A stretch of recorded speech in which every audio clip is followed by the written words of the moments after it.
Video guys, meron tayong check na isang unit ng dashcam.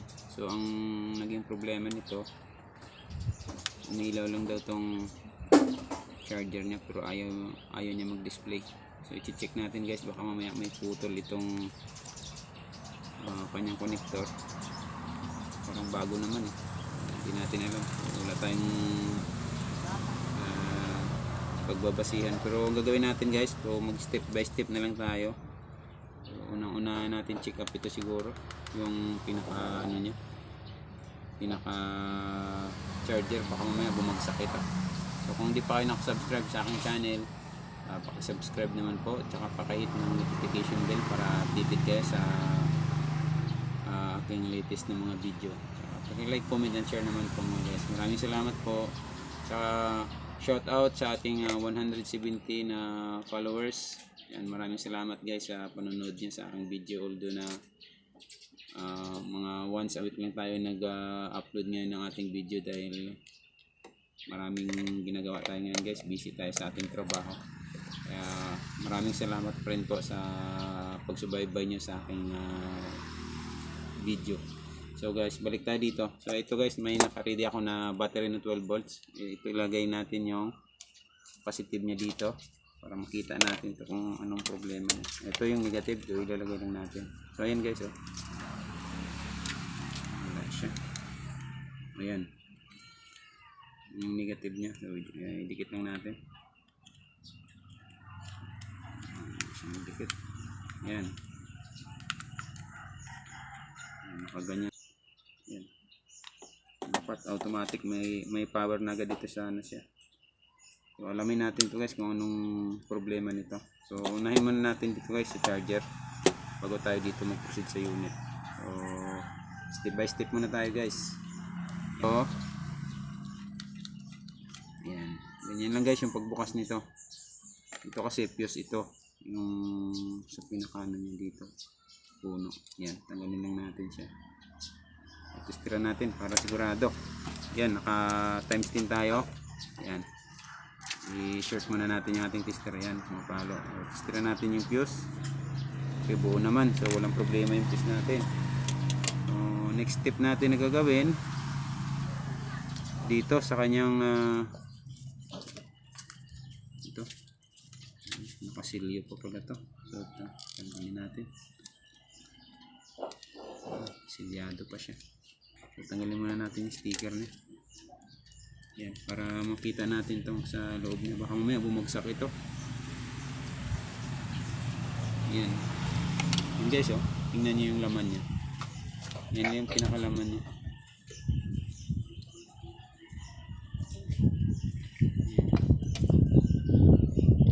Ito. Ito yung naging problema. Yan guys, oh. Ibig sabihin bumagsak to, yan oh. Nag-lose contact siya. Yung gagawin natin guys, sinangin lang natin to. Dito lang problema. Sana dito lang naging problema. So, ito. Painitin lang natin guys saglit yung ating panghinang. Medyo malakas yung hangin kasi dito sa labas. Ito guys, tingnan, kikita nyo. Yan. Yan oh. So, ibig sabihin maaaring bumagsak ito. Yan siya. Ito yung dinadaanan ng ito yung negative natin guys, yung kabilang side. Tapos ito yung sa gitna na may spring yung daanan ng fuse. Ito yung direct dito sa positive side. Yan, kikita nyo naman. Yan. Sasaluin yan siya ng filter niya na capacitor. Ito. Papunta dito sa kanyang pinaka IC. Yan. Guys, painitin lang natin saglit ang ating panghinang. Ayan. Ayan. Ito guys, napainit na natin yung ating panghinang. So, lose contact talaga to guys. Ayan, putol siya. Gagawin natin, kiskisin natin ito, tapos sinangan natin ng diretso.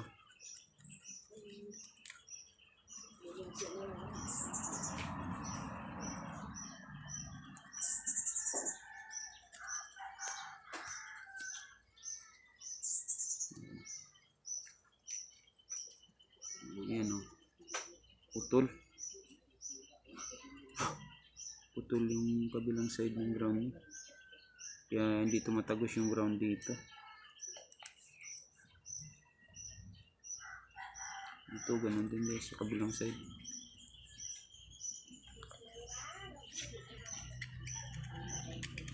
So guys, tapos hinangan ng tingga para try natin siyang hinangan. So babayan nyo lang guys yan. Focus lang natin sa camera. Try lang natin hinangan ito. Yan. Yung pinaka board nya. Lagyan natin ng konting tingga. Sana kumapit. Init ah. Ito.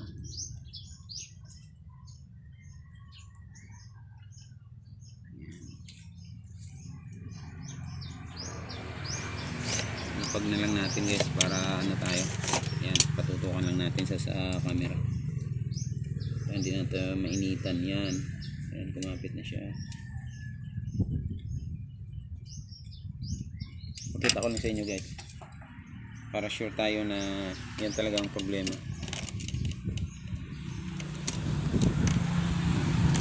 Ito.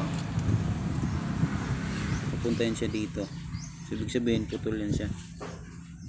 Yan. Try natin hinangin siya guys. So, nakita naman natin talaga na problema siya. So, yan. Hinangin lang natin siya.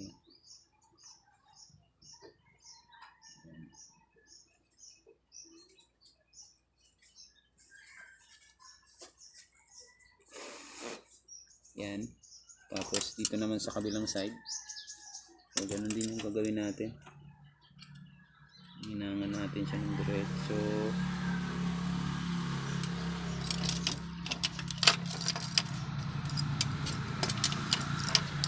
Yan.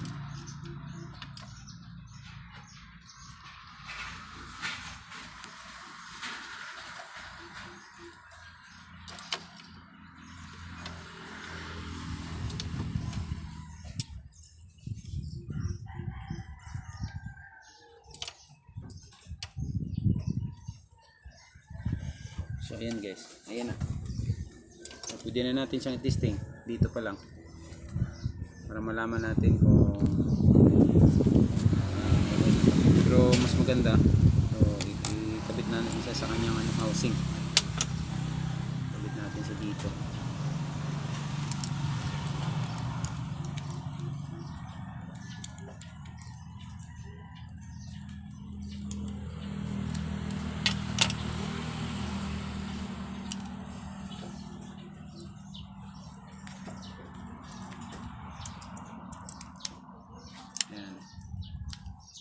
Balik natin siya sa kanyang housing.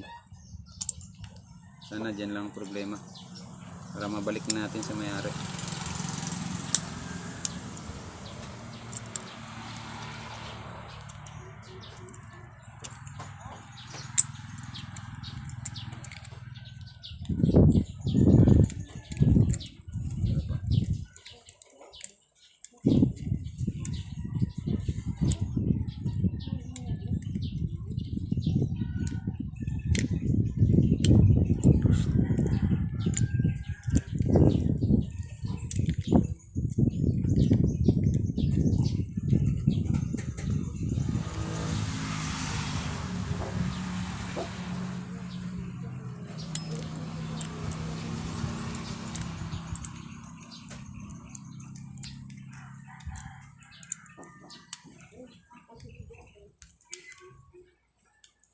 So, para mabilis tayo guys, so huwag muna natin ikabit kung matagalan tayo. Iyan na muna natin. I-diretso testing. Yan. Ikabit na natin agad siya. Tapos supplyan natin agad siya guys, diretso. Sa kanyang positive side. Yan. Tapos, yung negative side niya, kuha tayo dito. Ingat lang natin hindi mag-shorted.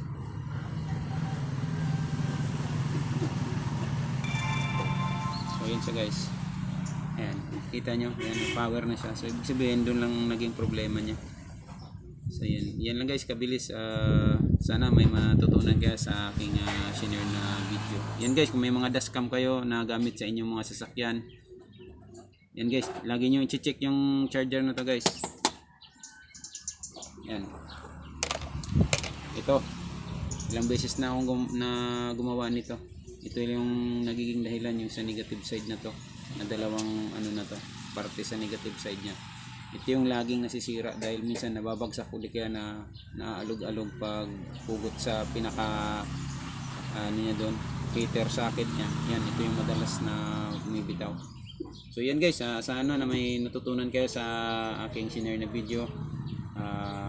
I-share na rin po para maraming matutulungan tayo na about sa mga problema sa dashcam. So una-una din guys, yung charger dyan kayo una mag-check. So maraming salamat, thanks for watching. God bless.